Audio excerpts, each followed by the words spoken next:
करीम एक छोटा सा बच्चा था जो गांव की सब्ज खेतों और दरख्तों के बीच खेलना पसंद करता था। वो हर रोज सुबह फजर की नमाज के बाद अपनी माँ के साथ कुरान पढ़ता और फिर खेतों में खेलने निकल जाता। एक दिन जब वो दरख्त के नीचे बैठा था तो उसने देखा कि एक नन्हा सा परिंदा जमीन पर गिर गया है। उसके पर जख्मी थे और वो उड़ नहीं पा रहा था। करीम को परिंदे पर बहुत रहम आया। उसने परिंदे को आहिस्ता से उठाया और घर ले आया। माँ ने कहा, बेटा ये अल्लाह की मखलूक है, अगर तुम इसकी खिदमत करोगे तो अल्लाह तुमसे खुश होगा। करीम ने परिंदे को पानी दिया, उसके पर साफ किए और चंद दाने खिलाए। कई दिन तक वो परिंदे की देखभाल करता रहा। आहिस्ता आहिस्ता परिंदे के जख्म ठीक होने लगे।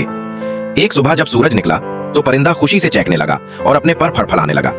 करीम जान गया कि अब परिंदा उड़ने के काबिल हो चुका है। करीम ने परिंदे को आसमान की तरफ उछाला। परिंदा ऊंचा उड़ा और खुशी से चहकता रहा। करीम के दिल में भी सुकून उतर गया।